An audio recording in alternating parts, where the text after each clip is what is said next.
Hello, SIOP. Welcome to our next Better Together video. This is my penultimate Better Together video as my presidency is coming to an end.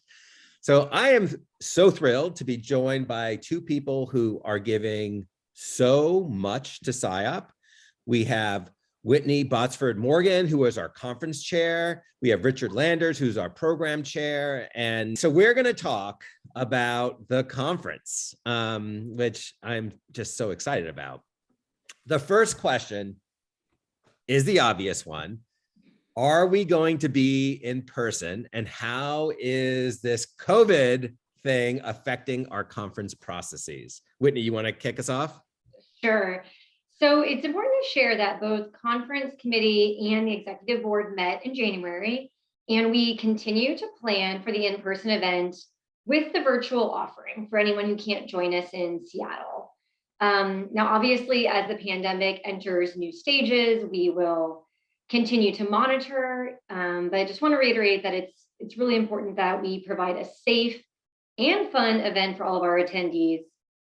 That obviously would not be possible without a health and safety plan. So we will be, that will be linked below, and then details will be added as we move forward in the process. But it will definitely take all of us working together to help protect everyone who makes the trip to Seattle. Yeah, no, definitely. We know we just pulled off our first in-person executive board meeting. And I mean, it was incredible.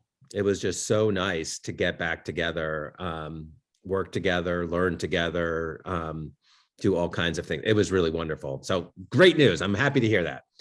So as I said, I'm really thrilled to get folks back together. Whitney, I think another thing would be really wonderful for you to talk about is to brief our members about some registration options, as I know it's going to be a little bit different this year. Yes, we are really excited. So a group of us kind of brainstormed how are we going to do this year, obviously with COVID in the background, and we're really excited for the first time ever to have two options for registration. So you can register for in-person or virtual.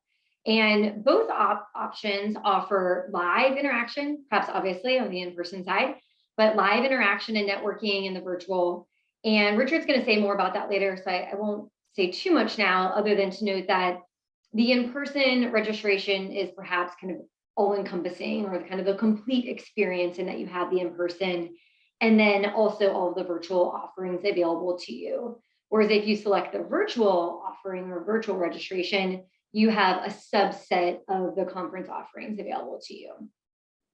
And the other nice part about this is that we're being able to expand the conference as far as time. So it's not all crammed into those 3 days, and that spread has allowed for 4 weeks of valuable content that we're really excited to share with you.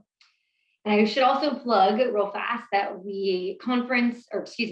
early registration ends Thursday, February 24th. So Thursday, February 24th is the early registration end. So make sure you register by then.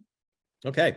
Well, I mean, it's really great that we are able to, in a sense, advance positively from COVID, right? So we're still having our great face-to-face, but we're taking some innovations and also providing virtual. And I mean, I think this is just the future, and that's just great. Now, you did say something that really intrigues me. So you said four weeks of offerings. So tell me more about that. That's right. Yeah. Don't get exhausted just when you hear that or I'm so tired already. Because that is, some of the feedback we responded to for sure. So it is 4 weeks of offerings, but I think this is part of the, trying to be inclusive and innovative and accessible, is to try to position things and offer them when we believe or we hope they'll kind of meet the needs of our registrants. So the 4 weeks are roughly pre-conference activities, which will be about in mid-April. And these are also detailed on the conference website as far as on the event schedule, which we'll also link below for you, where you can access all this in detail. But at a high level, we have pre-conference week, which are things like workshops, advanced professional development, consortia. There's a great lineup, so I encourage you to dig more into that and check it out, see what you want to add at registration time.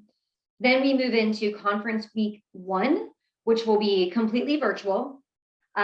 Please mark your calendar for Tuesday, April 19th at 12 p.m. Pacific. This will be the first ever virtual conference kickoff. And this is open to all SIOP members. So not just conference registrants, which is the first time we've done that this year. This is in the spirit of really trying to bring our community together and celebrate this year, celebrate SIOP's highest awards and honors, announce the new class of fellows, hear from our president, and then after that, we will move into the content that week that's reserved for conference registrants. So the next day we'll roll right into virtual live posters and networking day. That'll be in our virtual venue. And then those will kind of be, there's some other offerings that week as well. So check out the event schedule. The conference week 2 is probably what you would typically think of as our conference, which is the virtual and Seattle week. So this will be the April 27th to 30th in Seattle. We will officially open in Seattle on Wednesday evening. This is the opening plenary, and that'll be followed by the welcome reception and top poster display. So that is a change for those of you who are familiar with the conference. Typically, the opening plenary has been held Thursday morning. So do make your travel arrangements so that you do not miss. This will be the time to celebrate everyone and connect after 2 years of being virtual. And so we think it'll be really great to start and to open the conference with this time of connection. So that's one highlight of conference week 2. I would also say, just to kind of bookend some of the things that we have going on here, there'll be a closing lunch event, which is also an innovation for this year's conference. So we'll be wrapping up the conference on Saturday, and the lunch will be from 11 to 12. So again, plan accordingly. We intentionally did not invite an external keynote speaker this year. And in the spirit of the president's theme, Better Together, we are reserving this time for us to come together as a community and connect, have some fun. I don't want to give too much away, but this will be a Pike Place Market feel. We will have fish throwing and other local arts and entertainment to make this a really fun event to cap off the in-person experience. And then we'll wrap up in our 4th week with post-conference week. This is when things, you'll have access to select virtual live recordings of sessions. So that'll still be available in Huba, and it will all close on May the 9th. So those are our 4 weeks in a nutshell, but check the event schedule for all the details. Amazing. And I love throwing fish. So put me as the first fish thrower. Put you in, coach. Okay. So Richard, anyone who knows you knows you're incredibly creative. You're very innovative.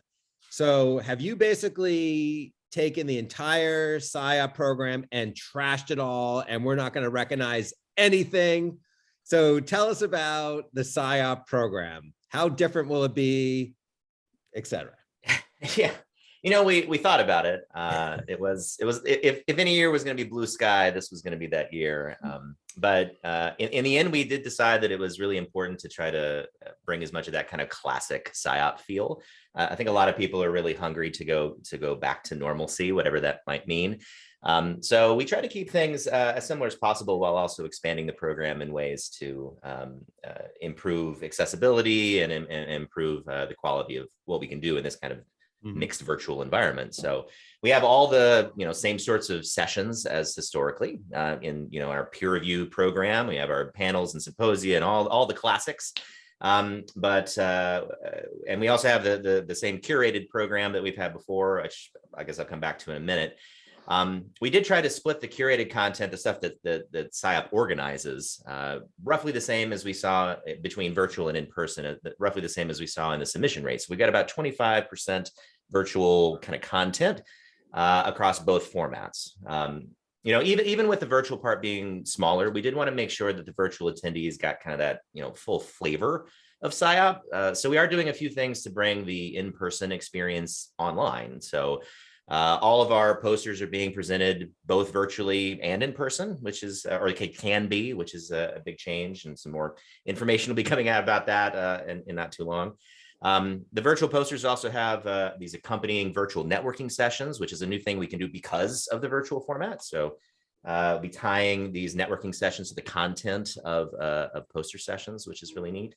And we're also bringing some of the in-person content virtually. So a concept called simulcasts. We'll have a couple of rooms of the conference where the actual room will be broadcast live to the virtual attendees. So, you know, it was just important to us that no matter how somebody attends, that they felt like they were getting a good value in terms of both the educational and the networking experience. Especially the networking experience, because a lot of people, I think, find a lot of value in that and associate that with the SIOP conference, connecting with people.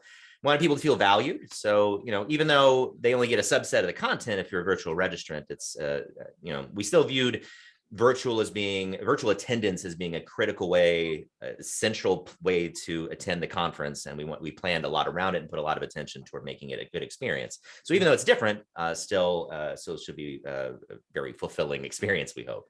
You know, really exciting to me and all of that too. I mentioned before the SIOP-curated content, so the stuff that we create. You know, we've got Theme Track, which is on your presidential theme, Better Together. We got several sessions on that topic. We got our Friday seminars, which are, you know, your skill training sessions. Special sessions, which is one I'm really excited about. Special sessions, I basically gave the charge. What are some things that the SIOP community would find incredibly valuable, but doesn't really fit into what we would traditionally consider a submitted session? So we've got a discussion on the existential issues facing IO psychology in this new era of IO and social unrest and all the other kind of things going on. IO's role in humanism and AI is another, the role of religion in life and careers of IOs. They've got a multicultural, multi-religious panel they put together to speak on it, which I'm really excited about. And we got sessions from the Alliance, from the executive board. We got our communities of interest. I mean, it is a lot of what people associate with traditional SIOP. It looks a little different, but I think it's an exciting program, just like always. And I think people are really going to enjoy it. You know what's striking to me, and it explains why you're both putting in so many hours, is that you're basically designing a world-class in-person conference, and you're designing a world-class virtual conference. And both of those experiences are clearly going to be incredibly meaningful. And yeah, it's remarkable to hear and see what you all have done. Really incredible. So let me just, I do want to ask another thing about the virtual. Tell me more about how the whole virtual presentation thing is going to work, Richard. Oh, sure. Yeah. So it does depend on the format. So yeah, I mentioned before that the posters are both virtually and in person. The session content is a little more straightforward. That's strictly one format or the other, unless it's one of the simulcast sessions. So I guess I can talk about each of those individually. So for posters, we have this virtual poster networking day, which is on April 20th. People will present in the Gather virtual chair platform. That's the same one that was used in SIOP 21. So anybody that joined last year will be very familiar with it. So it does mean that people are going to be asked to send in a PDF of their poster a little in advance of the conference, which is a bit of a change. No, no fiddling with your stuff right up to the last minute. So yeah, so let's send in this PDF, and then that essentially gets uploaded into virtual chair where people can present it. The expectation, though, is that PDF they upload will be the same thing they print out and bring to Seattle. So it shouldn't add more work, just more presentation opportunity. So that was really the goal, to increase accessibility to people that are coming in virtually for whatever reason, whether they can't come or they prefer to come virtually, whatever the approach might be, but still to have that same quality of content and experience. So for non-posters, it's a little more straightforward. We're using that same Zoom format integrated into Whova that was also used last year. So you just go into Whova, find your session, click on a link, and you're there. So it should be very straightforward. We're bringing in volunteers, also like last year, to support the Zoom sessions called Zoom Technical Facilitators, ZTFs. So we basically have a person sitting in the Zoom room doing crowd control, managing tech, making sure the closed captioning is on. Again, always an eye toward accessibility in all this planning. So they'll take care of the room management so that the presenters can just present. And for our simulcast presenters, they don't do anything different. There's just going to be a camera in the back of the room recording what's going on. So it should be pretty straightforward. It was really throughout all the decision making, we were trying to make this as comfortable and familiar and not ask people to go way above and beyond what they would normally do historically in SIOP conferences, to really both bring back that classic experience, but also not to cause more stress for the folks that are presenting. So I think the balance will work. I'm hopeful. I mean, it really does sound that way. I mean, the level of thought and detail, again, and what's striking to me is that we have two world-class things happening. And I think each party is going to get a super meaningful experience. Well, I want to thank you both. You have been a gift to our profession and a gift to SIOP. It's really remarkable how much you've given of yourselves to benefit all of us. So thank you, truly thank you deeply. You know, I'm excited about the conference. I really am. I am really, really excited. I so want our community to all come together like it was 2019 again. And as I said in the closing plenary where I started my presidency, you know, let's all commit to re-engaging with our community, ideally in person. I know we can do this safely. You know, let's get Team SIOP back together. Let's learn together, socialize together, and definitely let's raise a glass together, because that is all part of it. So again, thank you both. And I will look forward to seeing you in Seattle.